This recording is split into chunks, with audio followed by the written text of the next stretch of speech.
आप सभी का स्वागत है आपके हम channel the comic book reader में। और आज के हम लोग पढ़ेंगे तू चल में आया पार्ट 1 वॉइस मोड में। तो आइए शुरू करते हैं। तू चल में आया। किसी नगरी में तू चल में आया नामक दो भाई रहते थे। दोनों के माता पिता बरसों पूर्व एक दुर्घटना में भगवान को प्यारे हो गए थे। उनकी मृत्यु के पश्चात दोनों के दिन बड़े संकट पूर्व गुजरे थे। यह तो दोनों भाइयों की मेहनत, हिम्मत व आत्मविश्वास का परिणाम था कि आज नगर में उनकी अच्छी खासी इज्जत थी, किंतु जायदाद के नाम पर वही एक पुराना सा मकान ही बचा था। लेकिन इन सब के बावजूद भी उनमें कमी यह थी कि वे हमेशा कुछ नया करने के चक्कर में लगे रहते थे, भले ही वह काम उनके बस का हो या न हो। अगर इस रॉकेट को और अधिक शक्तिशाली बना दिया जाए तो क्या ये अंतरिक्ष की सैर करवा लाएगा? क्या रे तू चल, एक बार ठान लिया तो करेंगे ज़रूर, फिर परिणाम की फिक्र किसे रहती थी। वहाँ मैं आया जवाब नहीं तेरा, क्या झंझनाए हैं तेरी खोपड़ी के फ्यूज के तार। तू तो ग्रेट है मेरे यार।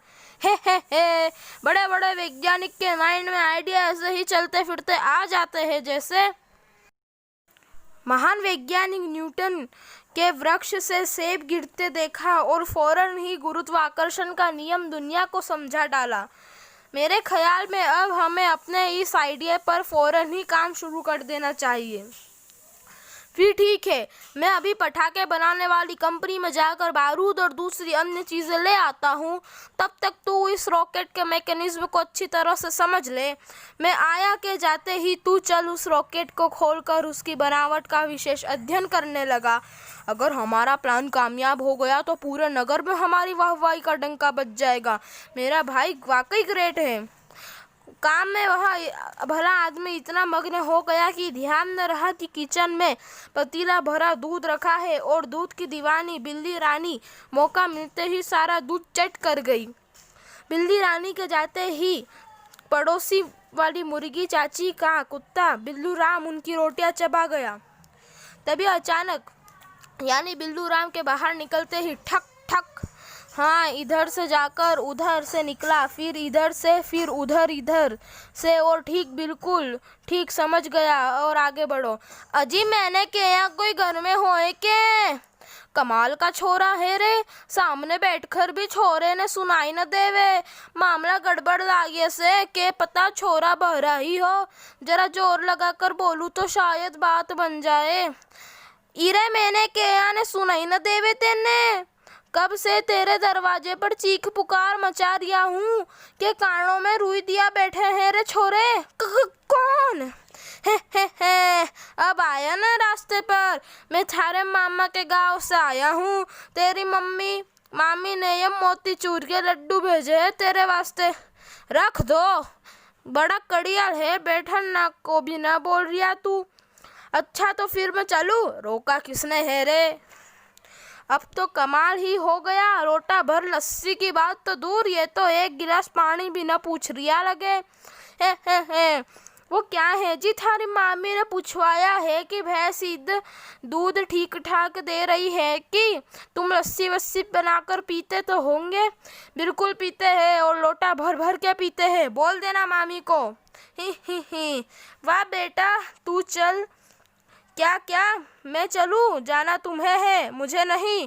और अगर इसी एक पल में तुम यहाँ से 9-2-11 नहीं हुए तो कहीं ये मेरा तेल पिलाया भीमसेनी लट्ठा, हाँ वो रहा, बाप रे खिसको। अगर तुमने यहाँ से भागे नहीं, ओ चला गया शुक्र, बला टली कमबख्त, इसे भी अभी आना था। अब सबसे पहले दरवाजे ही बंद कर लूँ ताकि फिर कोई उठाए गिरा मुंह उठाए भीतर ना आ जाए। अब चैन से बैठकर रॉकेट के मैकेनिज्म को समझूंगा। लेकिन तभी वह रॉकेट तक पहुंचा भी नहीं था और ठक ठक ठक, और दरवाजा खोलते ही तुम अभी गए नहीं हैं? दरअसल मामी ने कहा था कि वो बात है कि लस्सी वस्सी पी कर आना।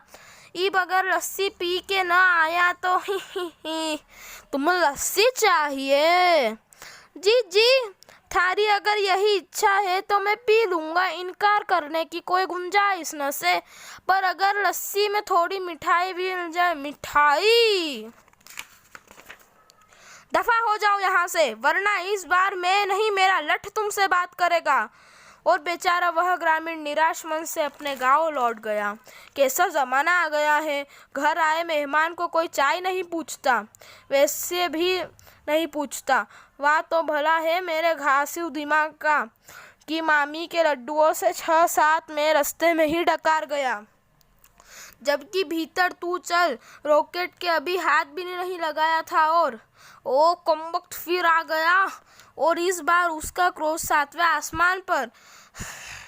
अब नहीं छोड़ूंगा। दरवाज़ा खोलते ही उसने देखा कि ये तो मेरा भाई है। बचाओ।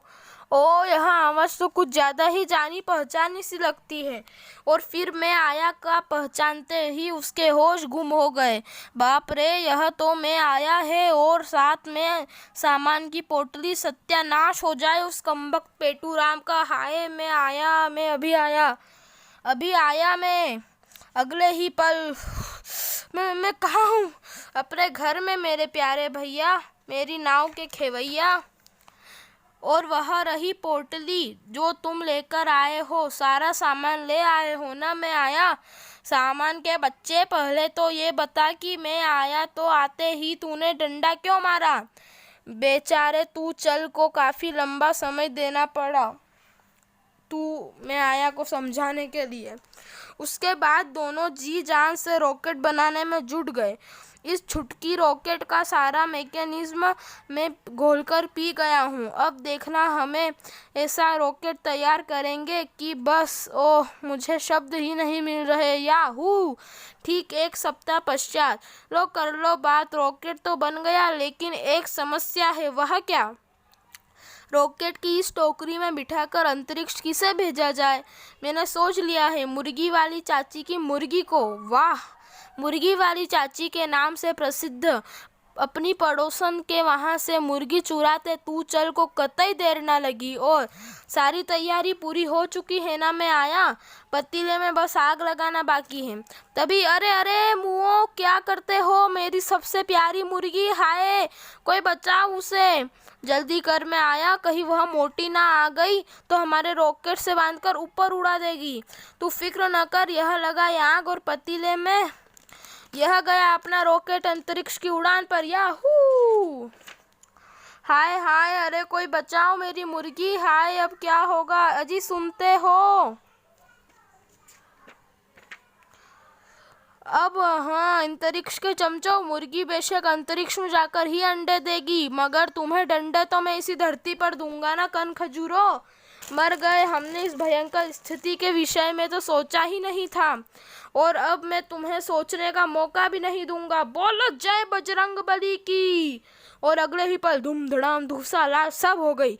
लेकिन भला हो अंतरिक्ष मानवों का, जिन्होंने उनके रॉकेट को नो एंट्री की मुहर लगा के वापस भेज दिया। अगर आपको आगे की कहानी जाननी है तो प्लीज़ मेरे चैनल को सब्सक्राइब कर लीजिए, वीडियोस को लाइक कर लीजिए, शेयर कर लीजिए। थैंक यू, और आगे के पार्ट में भी बने रहिएगा। धन्यवाद।